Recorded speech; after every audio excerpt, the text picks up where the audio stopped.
Welcome to Bismi bakers cooking vlogs. എല്ലാവർക്കും നമസ്കാരം. ഇന്ന് ചിക്കൻ ബ്രസ്റ്റ് ഉലർത്താണ് ഞാൻ ഉണ്ടാക്കിയത്. ഈ റെസിപ്പി നിങ്ങൾക്ക് ഇഷ്ടമാവുകയാണെങ്കിൽ ഒന്ന് സപ്പോർട്ട് ചെയ്യണം കേട്ടോ. Thank you. 2 chicken breast cut ചെയ്ത് വിനീഗറും ഉപ്പും ചേർത്ത് കഴുകി വെള്ളം ഡ്രെയിൻ ചെയ്യാൻ വെച്ചിരിക്കുകയാണ്. ഉലർത്തുന്നതിന് ചെറിയ പീസസ് ആയിട്ടാണ് കട്ട് ചെയ്തെടുക്കേണ്ടത്. സാധാരണ നമ്മുടെ ചോറിനോടൊപ്പം മാത്രമല്ല, ജീര റൈസ്, ബട്ടർ റൈസ് ഇതിനോടൊപ്പം കൂടി കഴിക്കാവുന്ന രീതിയിലാണ് ഇന്നത്തെ റെസിപ്പി തയ്യാറാക്കിയിരിക്കുന്നത്. മാത്രമല്ല, ചപ്പാത്തി, ഇടിയപ്പം, പറോട്ട, പുട്ട്, ബ്രെഡ് ഇതെല്ലാം ഇതിനോടൊപ്പം കഴിക്കാവുന്നതാണ്.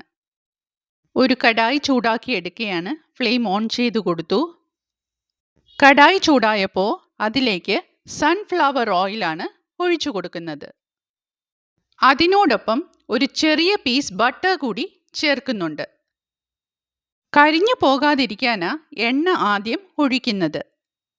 ഇനി അതൊന്ന് ചുറ്റിച്ചു കൊടുക്കാം. ഇഞ്ചി, വെളുത്തുള്ളി, സവാള, കറിവേപ്പില, പച്ചമുളക് ഇത്രയുമാണ് ഇതിലേക്കിനി ചേർക്കാൻ പോകുന്നത്. ഇഞ്ചിയും സവാളയും വെളുത്തുള്ളിയും ചോപ്പ് ചെയ്ത് തന്നെ എടുക്കണം. ഇനി ഓരോന്നായി എണ്ണയിലേക്ക് ഇട്ട് കൊടുക്കാം.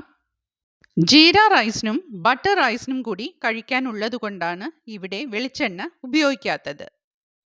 ആവശ്യമായ ഉപ്പ് കൂടി ചേർക്കുകയാണ്. ഇനി അതൊന്ന് വഴറ്റിയെടുക്കാം. ഏകദേശം ഗോൾഡൻ ബ്രൗൺ ആകുന്നത് വരെ വഴറ്റണം. ഉലർത്തുണ്ടാക്കുമ്പോൾ നല്ലതുപോലെ വഴറ്റിയാൽ മാത്രമേ ടേസ്റ്റ് ഉണ്ടാവുകയുള്ളൂ. ഇതേമാതിരി ആകുമ്പോൾ നമുക്ക് പൊടികൾ ചേർത്ത് തുടങ്ങാം. അതിനു മുൻപ് ഫ്ലെയിം ഒന്ന് സിമ്മർ ചെയ്യണം. എരിവുള്ള മുളക് പൊടി, മല്ലിപ്പൊടി, മഞ്ഞൾപ്പൊടി, കാശ്മീരി ചില്ലി പൗഡർ, പിന്നെ ക്രഷ് ചെയ്ത കുരുമുളകും ഇത്രയുമാണ് അതിലേക്കിപ്പോൾ ചേർക്കുന്നത്. പൊടികളുടെ റോ ടേസ്റ്റ് പോകുന്നത് വരെ ഒന്ന് വഴറ്റിയെടുക്കുക. ചെറുതായിട്ടൊന്ന് ചൂടാക്കിയെടുത്താൽ മതിയാവും. ഇനി അതിലേക്ക് കുറച്ച് പച്ചവെള്ളം ഞാൻ ചേർക്കുകയാണ്. ചിക്കൻ സ്റ്റോക്കിന് പകരമായി ഇത് ഞാൻ ചേർക്കുന്നത്. ഫ്രഷ് ചിക്കൻ സ്റ്റോക്ക് ഇല്ലെങ്കിൽ മാഗിയുടെ ചിക്കൻ ക്യൂബ്സ് വേണമെങ്കിലും ഉപയോഗിക്കാം. ലെമൺ ജ്യൂസാണ് ഒഴിച്ചു കൊടുത്തത്. ഇനി അതെല്ലാം ഒന്ന് മിക്സ് ചെയ്തെടുക്കാം. അതിനുശേഷം ഫ്ലെയിം ഒന്ന് കൂട്ടിക്കൊടുക്കണം. ഫുൾ ഫ്ലെയിമിലേക്ക് മാറ്റാം. ഗ്രേവി നല്ലതുപോലെ തിളച്ചതിനു ശേഷം മാത്രമേ ചിക്കൻ പീസസ് അതിലേക്ക് ഇട്ടുകൊടുക്കാൻ പാടുള്ളൂ. ചിക്കൻ ബ്രസ്റ്റ് ആയതുകൊണ്ട് പെട്ടെന്ന് വേകും. അതുകൊണ്ട് തന്നെ കുട്ടികൾക്ക് സ്കൂളിലേക്ക് കൊടുത്തു വിടണമെങ്കിൽ പെട്ടെന്ന് തയ്യാറാക്കി എടുക്കാവുന്ന ഒരു ഡിഷാണിത്. ചിക്കൻ പീസസ് ഗ്രേവിയിൽ മുങ്ങിക്കിടക്കുന്ന രീതിയിൽ ഒന്ന് അഡ്ജസ്റ്റ് ചെയ്ത് കൊടുക്കണം. ഇത്രയും ഡീറ്റെയിലായി പറയുന്നത് ബിഗിനേഴ്സിന് വേണ്ടിയിട്ടാണ്. ഇനി ഒരു 10 മിനിറ്റ് അടച്ചു വെച്ച് വേവിക്കണം. മീഡിയം ഫ്ലെയിമിലാണ് വേവിക്കേണ്ടത്, അല്ലെങ്കിൽ ഗ്രേവി പെട്ടെന്ന് വറ്റിപ്പോകും. ഒരു 5 മിനിറ്റ് കഴിയുമ്പോൾ ഒന്ന് ഓപ്പൺ ചെയ്ത് നോക്കണം. അതിനുശേഷം പീസസ് ഉടഞ്ഞു പോകാതെ ഒന്നിളക്കി കൊടുക്കണം. ഉലർത്തായതുകൊണ്ട് സ്പൂൺ കൊണ്ടിളക്കിയതുകൊണ്ട് കുഴപ്പമൊന്നുമില്ല. ഇനി അത് ഒന്നുകൂടി അടച്ചു വെച്ച് വേവിക്കണം. ഒരു 5 മിനിറ്റ് കൂടി. 5 മിനിറ്റ് കഴിഞ്ഞ് ഒന്നുകൂടി ഓപ്പൺ ചെയ്യാം.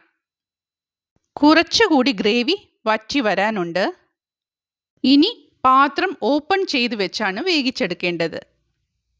ഈ സമയം ഗ്രേവി ചെറുതായി അടിയിൽ മൊരിഞ്ഞ് പിടിച്ചു തുടങ്ങി. ഇനി ഗരം മസാല ചേർക്കാം. ഹോൾ സ്പൈസസ് പൊടിച്ചു തന്നെ ചേർക്കണം. കാരണം ഇത് ഉലർത്താണ്. പെരിഞ്ജീരകത്തിൻ്റെ പൊടി മാത്രം ചേർത്താൽ പോരാ. ഇനി ഇതിലേക്ക് ചേർക്കുന്നത് കറിവേപ്പില, മല്ലിയില, പുതിനയില. അതിനുശേഷം നല്ലതുപോലെ ഇളക്കി കമ്പൈൻ ചെയ്ത് എടുക്കണം. ഇത്രയും ഗ്രീൻസ് കൂടി ചേർത്താൽ മാത്രമേ നമ്മൾ ഉദ്ദേശിക്കുന്ന ഒരു ഫ്ലേവർ കിട്ടുകയുള്ളൂ. ഈ റെസിപ്പി നിങ്ങൾക്ക് ഇഷ്ടമായിട്ടുണ്ടെങ്കിൽ ലൈക്ക് ചെയ്ത്, സബ്സ്ക്രൈബ് ചെയ്ത്, ഷെയർ ചെയ്ത് സപ്പോർട്ട് ചെയ്യണം കേട്ടോ. ഉണ്ടാക്കി നോക്കിയിട്ട് ഫീഡ്ബാക്ക് അറിയിക്കുകയും വേണം.